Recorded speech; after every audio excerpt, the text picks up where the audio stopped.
Hello and welcome to my channel.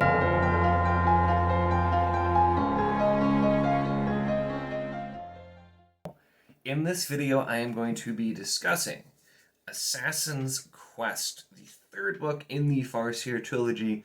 I am holding here my beautiful illustrated edition. I'm going to put the normal cover up here now, though. I do have a video taking a really close look at the illustrated editions, though. So, check that out if you do want to see that. But Assassin's Quest. Man, where do I even just start with this other than just saying, wow. I had never read Farseer before. This was my first time through. Hobb had been an author I had meant to get to for a really long time. And I jumped in, really not knowing a lot of information, not knowing what to expect, but quickly started to fall in love. This book makes so many bold and interesting choices that I would not have expected to see in a third book. The Farseer trilogy starts with Assassin's Apprentice, where we see Fitz from about 6 years old into kind of his adolescence. And it's very much, he doesn't really have much of a personality or character to start with. We're kind of seeing him learn and grow. Royal Assassin, then we get to where he's a lot more involved in the plot. We see him develop, making some choices and kind of railing against everything that is being forced on him. But then Assassin's Quest really feels like a first book in so many ways, because it goes back and we see Fitz, somewhat literally reborn, starting over, really figuring out who he wants to be off on his own for the first time and going on a quest. Usually the quest finding yourself is book one, so having that book three is already a little bit strange.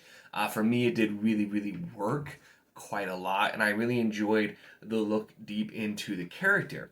And it's so interesting, too, because toward the very beginning, we actually see Fitz get taken to task where he's still railing, like, I never got to make my own decisions. And he's basically told, like, no, you made your decisions. Most of them were bad, and bad things happened because you made those decisions. So you kind of did get to choose. But it really was such a change between books 1 to book 3. Now, something I will say, book 3 definitely has more of the pacing of book 1. I know a lot of people, their favorite book is Royal Assassin. I don't know if I can disagree with that, because that book was so good. Assassin's Quest was very good as well. But for those who had trouble with the first book, you might have a little bit of trouble here because the pacing does slow back down. But I really did not have a problem with that. That definitely was not a complaint for me at all. I enjoyed this book immensely. So Assassin's Quest, once again, we have Fitz kind of starting over. And he's learning to not only just be a man, like in the, physical, he's getting older sense, but kind of like in general, be an actual like person, a man again, after the end of Royal Assassin. And that arc, and then just kind of the starting, figuring out what he wants to be, was so interesting to read. And it's the kind of thing, too, where the first two books did such a good job of really making you understand this character, feel what he's feeling. And so having this entire third book where we're really exploring the end of his journey and finding himself is the thing that he needed to do. So it's so unique. Such a bold approach, but it worked really well. We see Fitz really just want to go off on his own and do his own thing, and that's why he's going on his quest. He starts, though, he wants revenge, and he just kind of wants to be left alone. He doesn't want to be involved in the political machinations anymore. That's kind of been, the first book especially, he found himself just thrust into the politics of Buckkeep. In Royal Assassin, he was trying to go off on his own. He didn't want to be an assassin anymore. He wanted to be more involved. And I feel like, I commented that the pacing slows down a little bit, and in a way it does, but I think part of it is just the difference in style. Book 1, Fitz wasn't really involved in the plot that much. We were more exploring his character, and a lot of the bigger overall plot points were being relayed to him, or he was hearing about them. He wasn't actually involved. Royal Assassin, he was involved. And Assassin's Quest moves back to kind of, he's going on his quest, and we just are kind of hearing about everything around, or sometimes he's writing to us about what's happening. And so it was also just an interesting approach with that. But the really big focus is his quest. And a big theme of this is him wanting to go on his own and very much looking at, once again, the kind of duality of what the expectations are. He's railed very much against having to just do what he's told, not having decisions. And in some cases he has, but in some cases he really hasn't.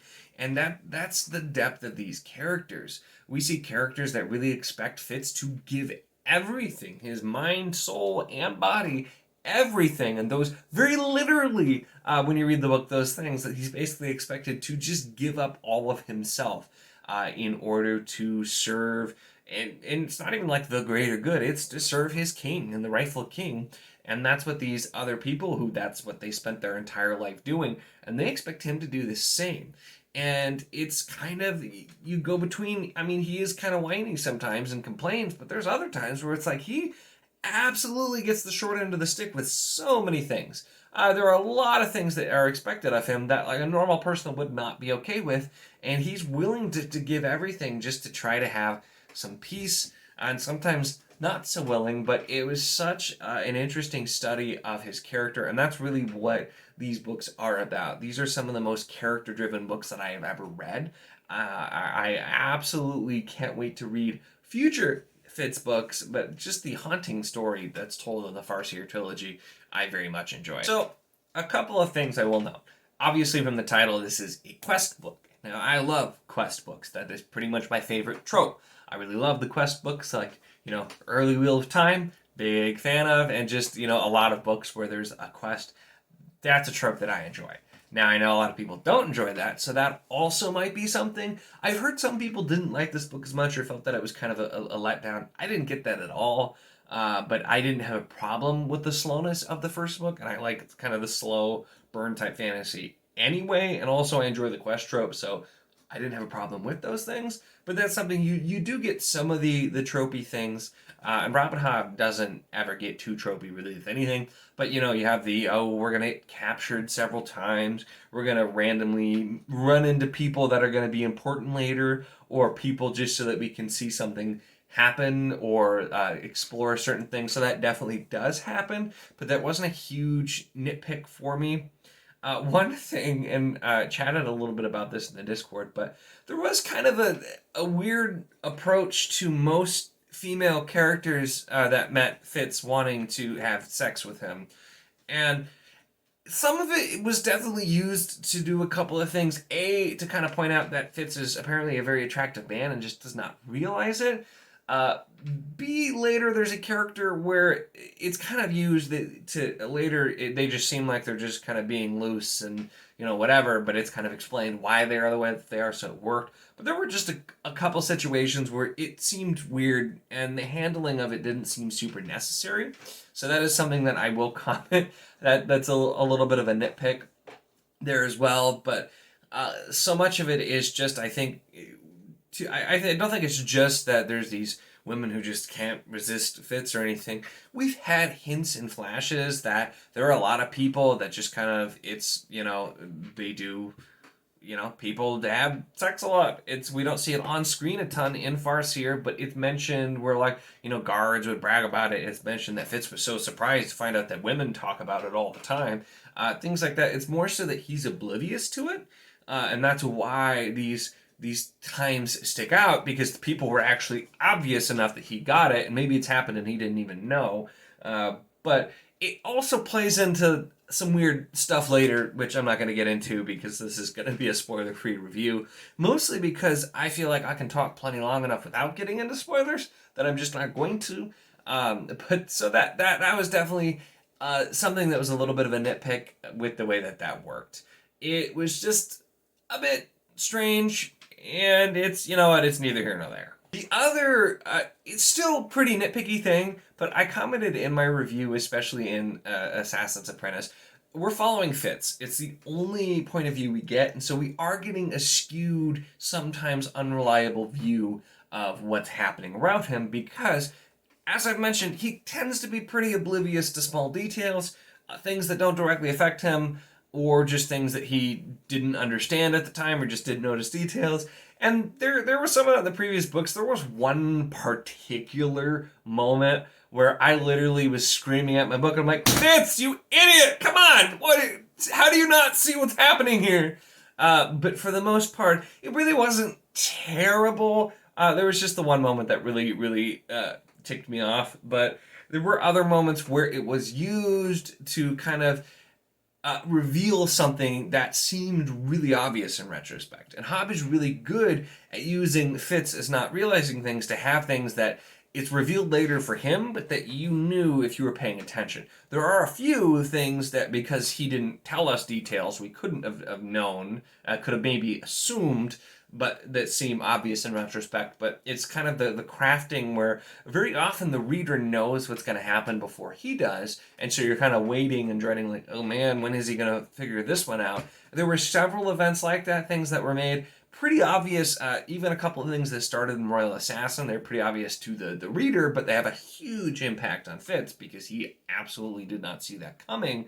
And so it's a device that's been used well, but there was, like I said, the one especially particular moment that I was so annoyed. And when it was revealed later, I'm just like, duh, yeah, you know, he should have realized this. And last, if I didn't already say last, I might have. Last kind of nitpick thing was there was a little bit of an overuse of the whole kind of other characters know very important information that Fitz should know, but they don't tell him for one reason or another, including then getting mad at him for not knowing. It was definitely overused, especially with Kettle. But some of it also made sense with everything with Verity, where, you know, they can't communicate via the skill, the magic system. That made sense because it could be intercepted, and often was, so that was a really big theme. But it was still done just a little bit too much for me. I just, that's another one of the tropes that I don't really like that much. The thing is, because we had the first book, Assassin's Apprentice, does the kind of the boy and the dog trope, but just it's done so well I didn't really care. Royal Assassin had some romance and things that I'm not usually a huge fan of. It was just so good I didn't really care. And this book, while it's not a perfect book, it did have some flaws. It was still so good that, once again, I don't really care. None of these things bothered me. Like I said, they're really nitpicks, but they're things that I imagine some people would have a bigger problem with than I did. And so I figured I would bring them up and talk them here. So you're still kind of getting what the negative aspect might be and can determine how you would react to those things. But overall, with every nitpick included, every bold or odd choice for a third book, I absolutely I loved this book. It was magnificent, and Robin Hobb's prose is fantastic, and she takes us on this just haunting story of Fitz, where we really get deep into his mind. There are even parts of this book where, since we're following only his POV, his mind is kind of muddled, and he's barely aware of the things that are going around, and there's so many odd passages like them, I feel like could easily turn me off of a book if anybody but Robin Hobb was writing it. The writing is just fantastic. This is very much a tragedy, and it's a tragic story, but it's just written beautifully, and from start to finish, the ending as well, I just thought was pretty perfect.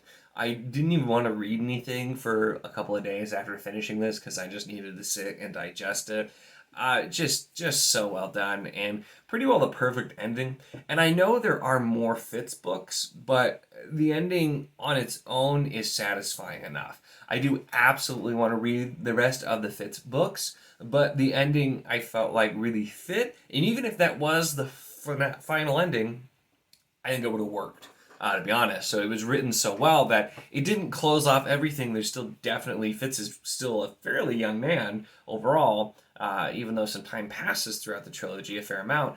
But it's still, there's a lot that can be done, and there's a lot that's kind of hinted at things that we could just show later that he's already done at the end, but so much more to come.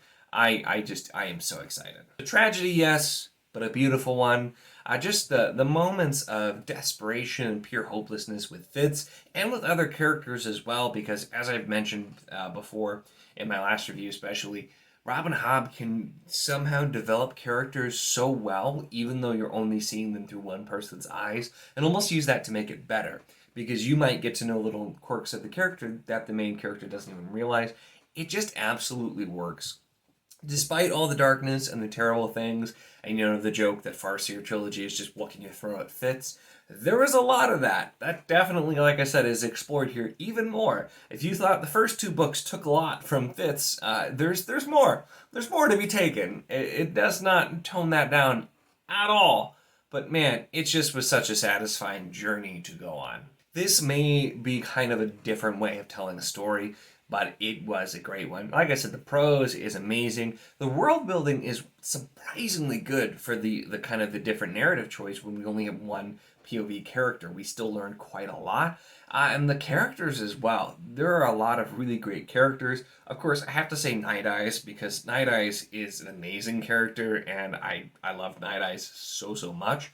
But a couple of other characters that I think really did get quite a lot of development were Burrick and Kettrigan, and I really enjoyed both of their arcs. They weren't always my favorite people, but the actions they did made sense. And it's the same thing when you look at Verity, who is kind of slows down as a main character, but a lot of the things he does I don't agree with at all. But it's not necessarily about liking the characters as people. I don't know that I would want to hang out with anybody in Farseer, but they were very well written, and I've just never really read anything quite like this.